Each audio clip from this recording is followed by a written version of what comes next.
And it's been 2 years, ladies and gentlemen, it's been 2 years since Arnab Goswami, the editor-in-chief of Republic Media Network, was arrested, was picked up from his residence exactly 2 years ago. And there's a reason why we are starting with these pictures. We are starting this show with what happened 2 years ago. On this day, on the 4th of November 2020, exactly 2 years ago on this day, gun-wielding policemen, 100 of them, barged into Arnab Goswami's residence. And I'm going to start showing you the pictures of what really happened back then. It's important to look at these pictures and remember how one of the biggest attacks on the media in India was carried out, and it all played out in public. It was all captured on camera. And I'm starting with these pictures that show how one of India's biggest journalists was not spared. He was picked up by the police, some corrupt policeman seen in this video like Sachin Vaze, picked up by the police in what's officially one of the darkest chapters in Indian media history. Let's go back to the pictures of the arrest. And yet today, when you hear the Lutyens ecosystem complain about what they call harassment of fake news peddlers like The Wire, let's go back to the pictures of the arrest. Let's show you the pictures of the arrest, and let's remind you about what happened 2 years ago. The arrest that happened. And this is what happened. And we still remember these pictures, and a lot of people, in fact, writing to Republic TV today, and we'd like to thank all of them for remembering us and being with us in this journey and supporting us. And let's read out some of those tweets before I go across to my colleague Abhishek, just to reflect on what really happened back then and the kind of narrative that the Lutyens ecosystem peddles now. I'm reading out some of those tweets. Mitali wrote this morning to Republic. Mitali wrote saying heart-wrenching story of that morning of the 4th of November, which was the darkest. Sudden illegal arrest of Arnab made all of us stuck in our day's work. The whole ecosystem of Lutyens were against you, but karma hits back. Salute to your stronger spirit, Arnab. She's tweeted this morning. Kalyani also tweeted saying that today is the 4th of November, a day when presidential elections were going to be announced 2 years back. All around the world, people were watching what was happening in America. We woke up to horrific scenes of Arnab Goswami getting arrested from his house on the false charges that he vehemently denied. His entire team and family went through so much harassment, vilification and distress just because those who can't compete with this caliber of journalism went sour. Hatched a plan to bring him down as if Arnab owes them anything. That was Kalyani's tweet. Thank you, Kalyani, for writing in. In fact, Kalyani also added that it reminds me of the stories of 1970s, the emergency. And she said, Arnab, we are with you forever. Aditi also wrote this morning a very touching post. She said, November 4th, to be honest, I didn't want to remember this day. I didn't have to write all of this, but somehow I can't help myself. On this day 2 years ago, I just got up from my online classes. After I finished, I get a notification on my phone and my father calling me into the living room to inform me about Arnab's arrest. The moment I saw those pictures, the first words which I uttered was, what the hell is going on this year? And therefore, I watched the coverage for a whole day. I was hoping that he'd be let off, but no. He was sent to 2 weeks of judicial custody, and that's when my anxiety started to increase. It got worse as the days progressed. Couldn't sleep all night, couldn't eat too well. My mind was all about Arnab, his wife and son. I even thought about how Shama was doing after what they did to her husband right in front of her. A very long and detailed post that Aditi has put out, but she also said, but what won my heart and love ultimately was the zenith of courage and to never give up and keep fighting until Arnab was out safe and sound. Thank you, Aditi, for your post this morning. Mansi writes saying that the ones who went with machine guns to arrest Arnab are today behind bars themselves. Parambir Singh is yet to face his karma, hoping karma catches them all. Shush tweets saying that 2 years back, India woke up to this, something that no one had expected, not even the man who was manhandled in his own house and assaulted in broad daylight. Arnab was arrested by criminals.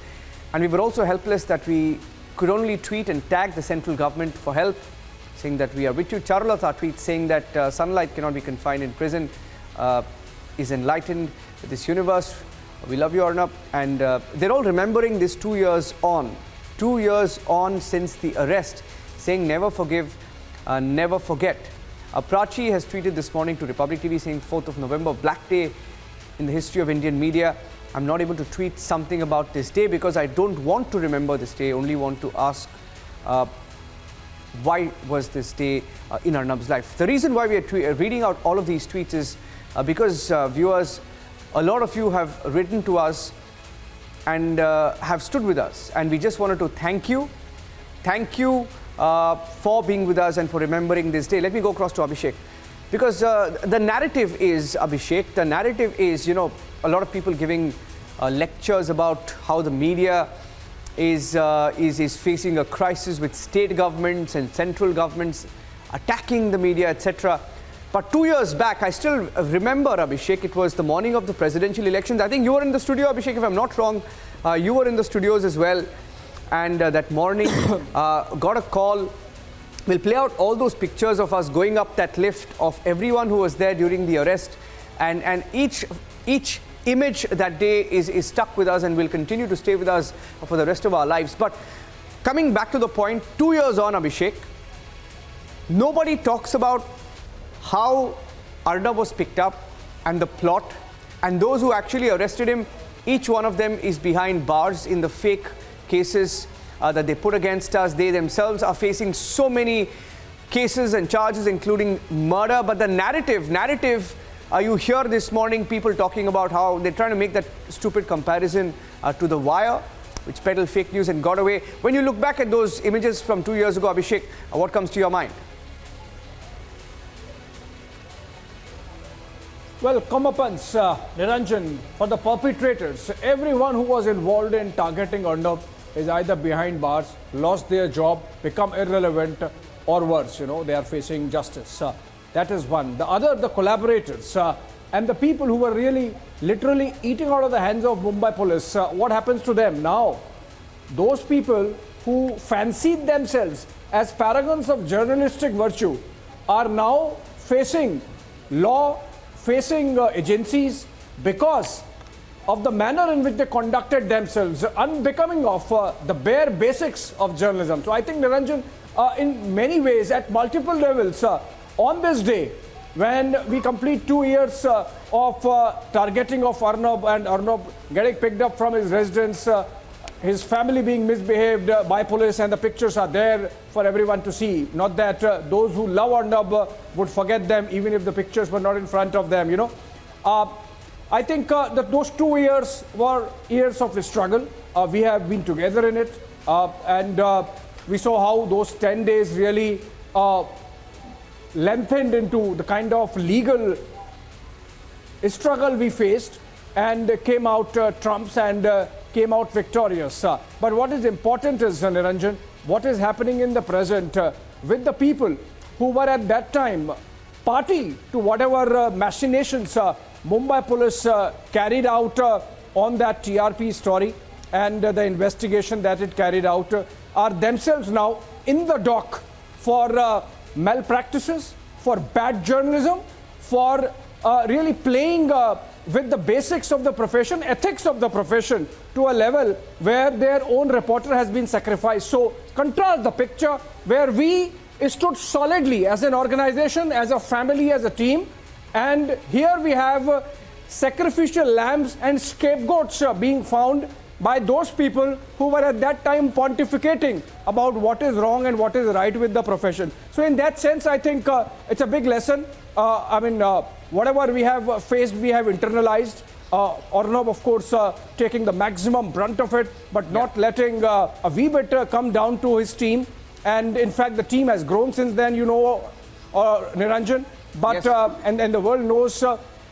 But what is important is that the extended family, which remembers 4th November as the day when Arnab's persecution reached its pinnacle, I think we really need to thank them for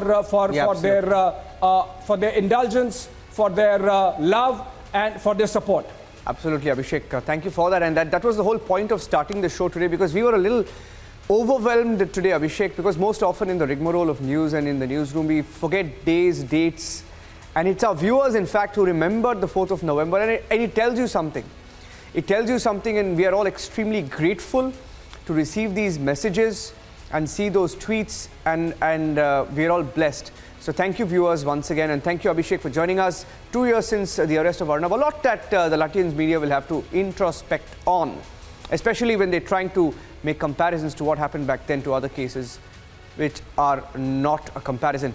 In fact, as we thank you, let's once again look at the faces of everyone who's in jail today.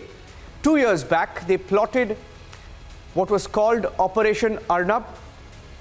And today, Nawab Malik, and Sachin Vaze, Anil Deshmukh, Sanjay Raut, they are in jail. That's the truth.